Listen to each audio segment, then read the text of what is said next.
Recently, or probably a year ago, I found on the internet a thing that they call a shrink pot, and started making them. I found them very interesting. And by the way, I only get involved with things that interest me. I don't make things that don't interest me because I don't have the time for it. But anyway, I thought this was unique. How this comes about is you first of all, you make friends with your local tree trimmer. They always come back, they're cutting trees down for a reason, they're getting paid for it. The tree's gonna get down anyway, so you're not killing a tree just to carve it. It's gonna end up in the brush pile or the burn pile. So you make friends with a tree trimmer. It's a good source of free lumber for you, free carving wood.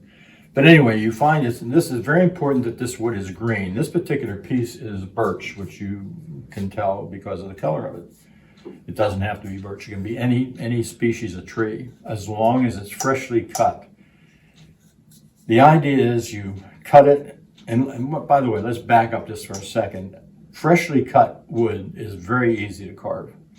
Most woods like walnut, oak, ash, birch, sycamore, once it's dried, it's extremely difficult to carve with hand tools. You should usually switch to power tools at that point. But freshly cut, it's cutting like cutting butter. So you have a freshly cut branch. The first thing you do is trim it down to your size. Then you draw this out, draw this shape out, and leave a little bit of a wall, maybe 3/8 or 1/4 inch. You carve it out with a scoop chisel, gouge, a scoop gouge. So then you have a straight through wood. And this is not important to how fancy it is. It's just straight through and leaving somewhat the same thickness around. That's sort of important way because when it dries, this wood will shrink this way. And that's why they call them shrink pots. It'll never shrink this way. It'll lose very little height in shrinking. But this way, it'll lose a considerable amount. When you do that, then you draw a line around here, probably 1/4 inch up from the bottom. Take a tool. You can do this many ways, different tools, but this little tool actually works very well on making this groove. And what you do is you want to take a groove. You can see that tool and how it's shaped. And what you do is go around here on that line that you drew and cut out a groove all the way around here.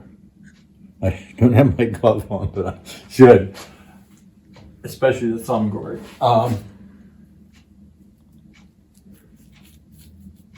You take that little parting tool and go the whole way around this on that line that you drew. And it doesn't have to be too deep, maybe 2/16, an eighth of an inch deep. Then you take a piece of seasoned wood, and this can be plywood or any species of wood, and it's usually good to have it maybe 3/8 of an inch thick. And it's seasoned wood. In other words, seasoned means dry. It's dry. It's been dry for years and years and years. It's not going to shrink anymore. It's going to be stable. And you put your pencil down in here and you draw, from this end, and you draw on that board, that bottom that you're going to put in here. You draw on it, taper the edges so that they come down to not quite a point, but that they're tapered all the way around. And you get it very, very close to this shape, to where you might have to take the bottom of your knife or something, or a little hammer, and tap it till it goes in there and then goes into that groove. Then what happens, you set it aside. And because this is thin, if you just cut this as a log and let it lay, it would take a long time to dry. But once you cut this out and you've got a very thin wall here, now it's only going to take probably 2 weeks for this wood to dry. When it dries, it's going to shrink. And when it shrinks, it's going to make that bottom rock solid. So that's in place. That would hold water right now. I could fill this up with water and it would not leak out here. because that wood shrank onto that seasoned dry wood. From there, it's just no end to this. You make a little lid out of it. I made it out of the same material that I put the bottom was, which I believe is ash. Make a lid for it.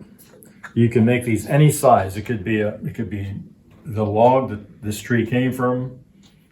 There's no end to it. I've seen branches coming out of these, which most of them do, and there was one probably down here. Let it there. Take a little coffee scoop, hang it on the side of that, where that branch comes out, and put your coffee. Have a bigger one and use it as a coffee container. There's just no end to them. They're all sizes, all shapes. You could make them.